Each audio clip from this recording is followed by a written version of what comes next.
ในฐานะพี่ชายที่มีน้องสาวมีน้องเขยพฤติกรรมแบบนี้กฎหมายไทยกับเหตุการณ์แบบนี้สามารถดำเนินคดีประหารชีวิตได้บ่ถ้าท่านใดรู้กฎหมายไทยก็สามารถคอมเมนต์บอกกันมาได้เด้อพี่น้องเด้อสบายดีสวัสดีพ่อแม่พี่น้องลุงป้าน้าอาหมดทุกท่านทุกคนมื้อนี้ก็มาพบกับบ่าวสมจิตอีกเช่นเก่าเช่นเคยทักทายสบายดีกันคือเก่าพี่น้อง บ่ได้พบพ้อกันตัวโดนแล้วพี่น้องเอ้ย FC ที่เคยติดตามบ่าวสมจิตก็อย่าลืมฝากติดตามบ่าวสมจิตเด้อพี่น้องบ่าวสมจิตก็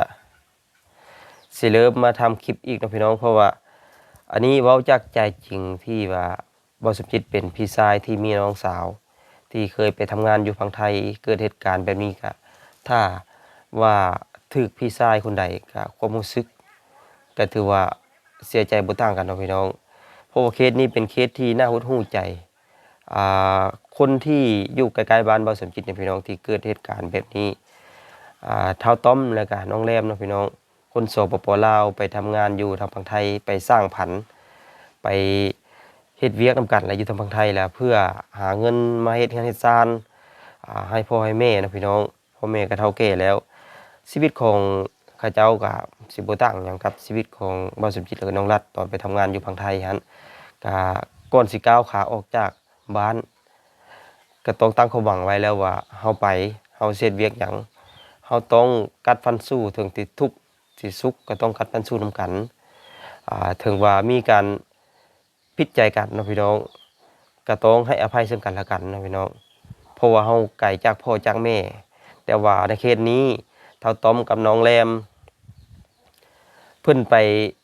เฮ็ดเวียกอยู่นำกันเนาะพี่น้องอยู่ทางฝั่งไทยไปเช่าห้องอยู่นำกัน แต่ว่าเกิดมีการหึงหวงจากพฤติกรรมของเฒ่าต้อมที่ว่าเฮ็ดให้ทางนางแรมนี้อยู่นำบ่ไหวก็เลยไปทำงานอยู่ทางคาราโอเกะอันนี้แม่นดูจากชื่อหรือว่าเบิ่งจากชื่อหลายๆซ่องเนาะพี่น้องแต่ว่าเฒ่าต้อมนี่บ่พอใจเลยไปขออ้อนขอวอนให้นางแรมนี่มาอยู่นำแต่พอมาแล้วบัดเกิดการทะเลาะวิวาทเดียวก็เกิดเหตุการณ์ที่บ่คาดคิดก็คือทำร้ายถึงขั้นชีวิต ในเมื่อเท่าต้อมเนาะพี่น้องที่ว่าเพิ่นได้ฆ่านางแรมเป็นที่เรียบร้อยแล้วก็ยังบ่รู้สึกสำนึกผิดเพิ่นก็ยังหวังเพื่อบ่ลบล้างคดีก็คือทำลายหลักฐานเอาน้องแรมเนี่ยหั่นศพอันนี้เลยไปเป็นอันสิ่งที่อันโหดเหี้ยมที่สุดก็คือหั่นศพที่ว่าเอาศพคนไป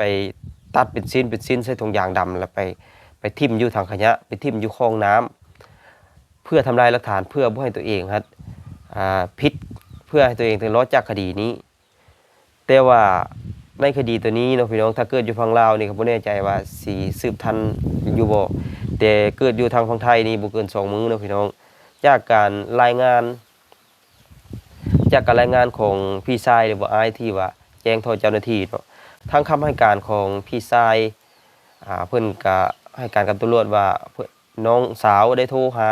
จากที่การร่วมกันสิ้นสุดกับน้องสาวก็ได้เงียบไปเลยแต่บ่ฮู้เกิดหยังขึ้นหลังจากนั้นทางพี่ชายของน้องแรมก็ได้ติดตามทุกช่องทางนั่นแหละทั้งขอเบิ่งกล้องวงจรปิดแล้วก็แจ้งต่อเจ้าหน้าที่แล้วก็แจ้งทางฝั่งลาวเพื่อว่ายันเฒ่าตอมนี่ข้ามมาทางฝั่งลาวจากนั้นทางเจ้าหน้าที่ตำรวจก็ได้ลงไป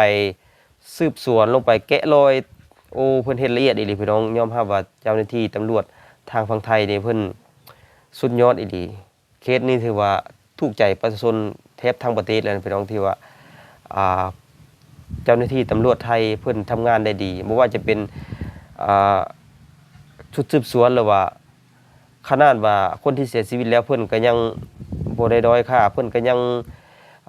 มีจิตอาสาที่ไปช่วยดูแลเบิ่งแยง ศพเนาะพี่น้องแผนของเพื่อนว่าอยากเอามาทำพิธีทางฝั่งลาวหรือว่าเอามาเผามาจุดแต่ว่าสรุปในวันนี้เนาะวันที่10วันที่30ก็ถือว่าญาติพี่น้องเพิ่นได้แจ้งมาว่าศพน้องแรมแม่นไปทำพิธีเนาะจูดหรือว่าเผาอยู่ทางเมืองไทยแล้วจังเอากระดูกมาหลังจากที่จับได้เนาะพี่น้องกับมีทั้งพี่ชายพี่ชายพี่สะใภ้เนาะพี่น้องที่ให้สัมภาษณ์โอ้การสัมภาษณ์ของพี่ชายถือว่า ตามใจบ่สมจิตหลายเพราะว่า ในฐานะที่เบาสุจิตก็มีน้องสาวที่ไปทำงานอยู่ไทยในความรู้สึกของพี่ชายคิดว่าในช่วงระยะเวลาที่น้องสาวบ่ทันได้สร้างครอบครัวบ่ทันเอาผัวนี่ก็มีสิทธิ์ที่จะปกป้องน้องสาวจากศัตรูจากผู้ชายที่บ่หวังดีเนาะพี่น้องแต่ในเมื่อน้องสาวได้สร้างครอบสร้างครัวแล้วเฮาสิเว้าเฮาสิแนะนำเกินกว่าสามีเขากับบ่ได้เนาะพี่น้องมีแต่เบิ่งอยู่ห่างๆทางพี่ชายเพิ่นก็ให้สัมภาษณ์ว่าพฤติกรรมของเฒ่าต้อมนี่ก็มีพฤติกรรมที่หึงหวงแล้วก็ใส่ความรุนแรงเพิ่นก็ฮู้แต่ว่าบ่คิดว่ามันสิเกิดขึ้นแรงปานนี้ในเมื่อมันเกิดขึ้นแบบนี้ก็พี่ชายเพิ่นก็รู้สึกเสียใจหลายแล้วก็หลายคนที่มีน้องสาวก็รู้สึกระมัดระวังแล้วก็ตื่นตัวถ้าเป็นคนอื่นฆ่าก็ถือว่ายังพอทำใจได้เนาะพี่น้องอันนี้เป็นสามีของน้องสาวเองถึงว่าเขาจะรู้พฤติกรรมของสามีแต่ว่าน้องสาวทนอยู่ได้เขาก็ต้องจำใจยอมเขาสิไปล่วงเกินทั้งครอบครัวเขาก็บ่ได้เฮ็ดให้ความรู้สึกดังกล่าวนี่เจ็บใจหรือก็เสียใจจากการสัมภาษณ์ของพี่ชายเพิ่นว่าบ่สามารถปกป้องน้องได้จากสีมือของผัวของเราเองก็รู้สึกเสียใจนำเพิ่นพี่น้องหลายคนที่มีน้องสาวก็ระมัดระวังทำกันนะพี่น้องเรื่องนี้เกิดขึ้นเนาะพี่น้องบ่สมจิตก็รู้สึกว่าก็แนะนำน้องสาวว่าถ้าวันไหนที่สร้างครอบสร้างครัวก็ให้ระมัดระวังให้เบิ่งผู้ชายดีๆเบิ่งคนที่ฮักเฮาจริงก็เบิ่งพฤติกรรมของเขาเบิ่งกันหลายๆปีก่อนเนาะพี่น้องจังตกลงปลงใจแต่งงานนำกันเนาะพี่น้องเพื่อหยังถ้าว่าเจ้าแต่งงานไปแล้วก็บ่มีไผปกป้องเจ้าได้นอกจากสามีเจ้าจะเป็นพ่อเป็นแม่เป็นพี่ชายเป็นเอื้อยก็บ่สามารถปกป้องได้บ่สามารถล่วงเกินสิทธิกลัวผัวเจ้าได้เนาะพี่น้องถ้าเป็นเรื่องอื่นก็พอเว้าได้แต่เป็นเรื่องภายในครอบครัวนี่ก็บ่สามารถคนอื่นบ่สามารถเว้าได้นั่นแหละพี่น้องรู้สึกเสียใจแทนพี่ชายเพิ่นเนาะพี่น้องหลังจากเนาะพี่น้องที่ตำรวจจับเบาต้อมแล้วก็เพิ่นก็ยังให้สัมภาษณ์เด้พี่น้องแบบหน้าตาเฉยว่ายอมสำนึกผิดถ้าว่าประหารได้ก็ให้ประหารชีวิตเพิ่นว่าถ้าว่ามีโอกาสได้ออกมาจากคุกก็สิบวชให้น้องแรมตลอดชีวิตนี่พี่น้องเป็นคำให้การจากเพิ่นแต่ว่าคนแบบนี้ความคิดความรู้สึกของท่านผู้ชมว่าสิคิดจังไดถ้าออกมามีหลายเคสนะพี่น้องออกมาแล้วบางเทื่อมันบ่เปลี่ยนแปลงมันสิไปฆ่าตื้มอีกแห้งนักหน่วงเลยพี่น้องถ้าว่าประหารชีวิตได้นี่ก็หลายคนคิดเห็นว่าจังไดถ้ากฎหมายลาวนี่โอ้สงสัยสิบ่รอดแต่แน่นอนว่าเพิ่นสิมีกฎหมายส่งผู้ร้ายข้ามแดนเนาะพี่น้อง